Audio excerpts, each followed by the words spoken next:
Hi, everyone. I want to talk about our multimodal reflection project. So hopefully you have all turned in the claims essay. I'll be looking over those over these next few weeks. And if you haven't gotten a chance to turn it in, please turn it in as soon as you can. No need to email about an extension. I know I've spoken to a few of you.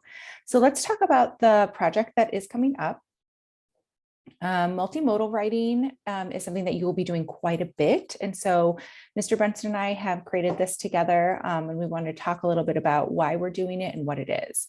Multimodal texts are works that use more than just words and letters to communicate a thought. They may also include audio, video, photographs, drawing, basically any visual element used to supplement text in some purposeful way. When multimodal texts are viewed, analyzed, and created in composition classrooms, students and instructors are engaging in multimodal composition. So that's what we're doing here. Podcast, blogs, collages, video or audio essays, comic strips, storyboards, all of those fall under the category of multimodal composition assignments. And many courses at college are now doing this. And some of you who may have friends or siblings in courses may know about some of this. So we wanted to incorporate it into our class so that you're prepared as you go to school next year. So what is the actual assignment? Well, you are going to create a project that reflects your learning over this whole semester. So it should really answer the question, what did you learn about? And these kind of 4 areas. What did you learn about yourself as kind of a person? What did you learn about your writing? What did you learn about your academic identity of who you are as a student? And what have you learned about the world, whether that's kind of your peers and listening to their stories and ideas, or maybe some research that you did, or even talking to me or people outside the classroom. We want to make sure that all 4 of these parts are included, and we'll be talking more about that. Your audience for this project is really our classroom. It's your peers and me. We'll be presenting in small group. All of this is going to be on a Canvas discussion, and we are going to be reading and watching them and looking at them over finals week just for fun. And as always, we expect kind of this honesty and engagement from you. That's what's going to be ultimately important. So this assignment is worth 10% of your overall grade. All the writing processes are going to be due before the next class because I want to keep you kind of on task to make sure that you are getting the work done and not leaving a giant project over the weekend, which I'm sure none of you would do. We designed this unit to be creative and fun because we know that things are really stressful. You have a lot of things going on in your other classes. So this is just a way for you to look back at how far you've come and encompass all that you've learned over the past 4 months. So it should be exciting. It should be enjoyable. I'm going to encourage you to pick a medium that you want to work with, and that's fun for you. All the work should be done in class. It'll be due the week before finals, and I have it already up on Canvas, the due date, so you can concentrate on other classes that week. Okay, this is your reflection rubric that we'll use. You will have ideas and content. You'll have a thesis like, this is what I learned. Very basic thesis, but very important. And then you'll develop with evidence, like this is how I learned it. So if you're explaining something like, I really learned about audience, I want some specific examples of, was it peers? Was it me? Was it using other people outside of our class? What did that look like? So you need to have that evidence. We of course want you to be creative with your thinking, and evidence really refers to obviously not research evidence, although if you want to use it, that's fine. It really refers to like in-class text, in-class assignments, activities we did, your writing perhaps that you're looking at, or other students writing. Even Canvas can be used as evidence. And then at the very end, of course, it answers, so what? Like, why was this class even important to you? Why would you want to take it or encourage someone else to take it? The second criteria is audience and purpose. Of course, we want a deep understanding of audience awareness, which means, things should be appropriate for a school, but also for us as a community of learners. You think about like things that your peers would enjoy to make it engaging. You think about design and media, what's appropriate to use. So because it is a high school senior audience, you should think like high school seniors, what they would find engaging and interesting. Don't think of necessarily like what the teacher wants, because I want what we would all enjoy in the classroom together. Organization obviously needs to be clear, logical, intuitive. If you're doing something a little more graphic, just make sure that it's easy to access, because we with technology do not like things that we cannot access easily. Originality is super important. It demonstrates an inventiveness, like an appropriate voice for your audience, fresh original ideas, new insights, clear, honest intent. We obviously don't want those BS things or just a project that's being done, but really think about like, how can I express myself through this? And then I've got, of course, conventions and mechanics, which may look different because this may or may not be written. A deep understanding of genre conventions, appropriate design and media, proper format, style, mechanics. So thinking about, I'm going to be using a video essay and I'm going to make sure I use transitions and sound appropriately and color appropriately and all of the different dynamics that go into that type of media. And we'll talk more about that. All right, so what can you do? You could do sketchnoting. For some of you, getting off a screen might be really great at this point in time. Maybe you do something totally hands-on. Maybe you just need to kind of relax and color and create. Do some sketchnoting. Maybe you want to create a scrapbook on the bookshelves. You know, I have all of those portfolios. That would count as kind of like a sketchbook, scrapbook that you put together of your writing, things we've done in class. We will also have access to the media center, which has a colored printer. If you want to print anything out, has glue, scissors, all of the stuff in those portfolios, we will have access to in the media center. Maybe you just love podcasts and you listen to them constantly and you've already made a few and you are really good verbally at describing things. Maybe you want to create a podcast. That would be great. Maybe you love doing video editing and you're just like obsessed with all those little details and you want to create a video. Absolutely wonderful. Maybe you kind of want to mix mediums, right? And have both language and visuals, and you want to do a sort of zine, or maybe you've had classes in the past that have had zines and you want to explore that. Absolutely. Maybe you are a creative songwriter and you want to create a song. You absolutely can do that. Maybe you love working with kind of graphics or you're in graphic design and you want to do some sort of infographic. And if you have another idea of something creative that you kind of love to do and you're like, I think I could do this, great. If you like upcycle and create your own clothes and you want to create an outfit that reflects something, awesome. If you crochet and you create and you want to create a blanket that represents your learning in 121, that would be amazing. So if you have other ideas, please let me know because we can incorporate those into our project.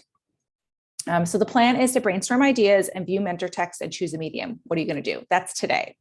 Next class, we are going to organize and start drafting, start creating. By the following class, a third class, we're going to have it pretty complete, although it'll still be a draft. And then we're going to do a really small like workshop presentation of like, this is where I'm at, and then get some audience feedback, create a plan of action, and then revise. And then we'll publish on a Canvas discussion, which we'll be watching the week of finals in small groups or individually, because finals weeks will be very chill for 121.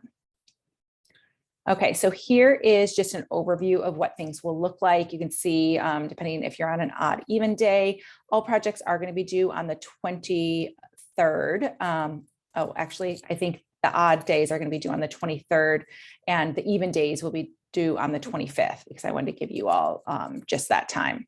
Then in class, we'll have our last written reflection, and we'll talk a bit more about that, but that will be due on the 30th, which is a Sunday. I didn't want to add another column. And that 30th, January 30th, is the week of finals. And those two class periods, we will have nothing official due.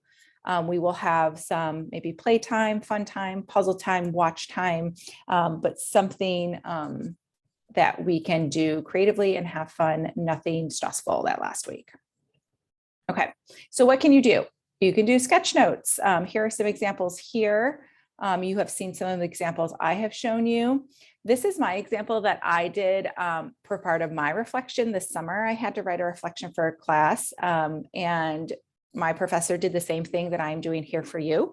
And she said, if you would like to do something that is more visual or creative instead of writing, it was like a 2-page reflection. She gave us this opportunity. And so this was what I did for my personal platform. It was called Ethical Leadership for Equity.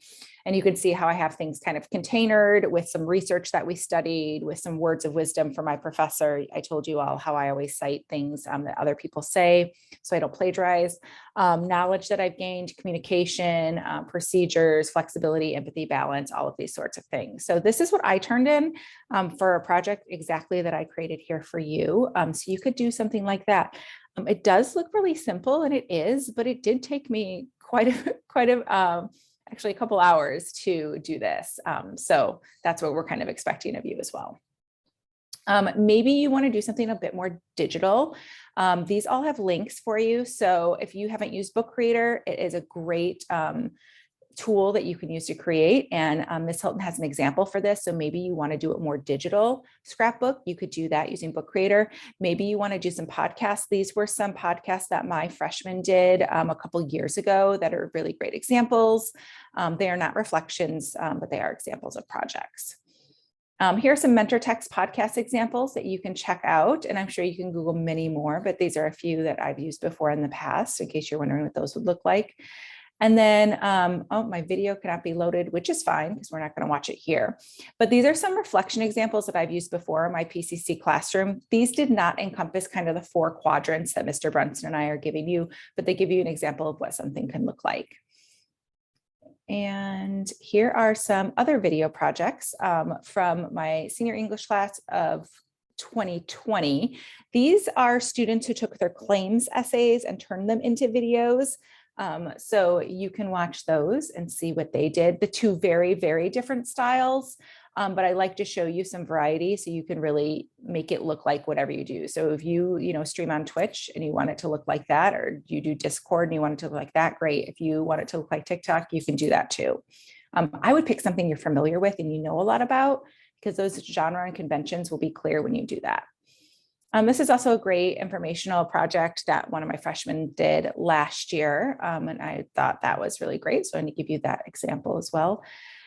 And then here are some Zine examples. You can read an article about it. There's some great mentor text NPR examples, and there's some examples here. I also have a couple little zines, and you can check them out on the bookshelves sitting up the top there. You can go ahead and look at those. And Miss Hilton outside of C Hall right now, like right across from Mr. Schilling and Mr. Berg's room, has a great wall right now of zines that her class did. So if you want to check those out, feel free to go into the hallway and go look at those as some examples today. These are also some other examples. This is one of my students who created her narrative and put it into a comic. So if you are artistic and talented in that way, this is an opportunity for you to showcase that. She had to turn it in late. She's like, oh my gosh, I didn't realize it was going to take me so long, but it is gorgeous. So time is up to you, but as you know, with creative processes, if you like it, it's time that you kind of enjoy. And that's what I hope you feel about this project. Here's another example of another student who did kind of a comic strip. And there's lots of graphic story mentor texts out right now in published writing. It is a new genre that we're seeing all over the place. NPR, New York Times, and PBS has some examples here that you might want to check out. The PBS one is super new. I just read it a couple weeks ago, and I really like it because it has the full essay, and then it has kind of the comic of how they broke it down. So if you think more in essay format and you're like, I kind of need to write my essay and then, do it, that might be a great example for you to check out. Technology resource list. We'll have Ms. Casanelli in for a couple of days of this project. And if you aren't sure, she can help you. And she has some great tutorials that I will share with you as well as we get closer. But we have WeVideo, we have Book Creator, we have Adobe Spark, Pages and videos. So you can use all of those things, and you are more than welcome to use any other sort of technology or support that you have access to. Some students do this like right on their phone because it's what they're familiar with and what they like. Some people use their Chromebook. Some people go technology free. So it's really up to you on what you would like to do. Okay, I think that's it for today. For the first day, I'm just going to slide back, going to be viewing some mentor texts. So go ahead and check those mentor texts out. And there is a Canvas. Here we go. There is a Canvas discussion for you today to look through some of those mentor texts and give some feedback. Think about what medium you want to do and go ahead and get started.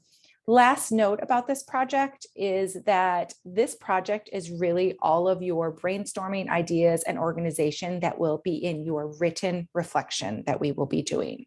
So you may have noticed in this example here, it says written reflection. You'll have 2 days in class to write your written reflection. And those I'm thinking will be pretty simple, kind of on-demand writing.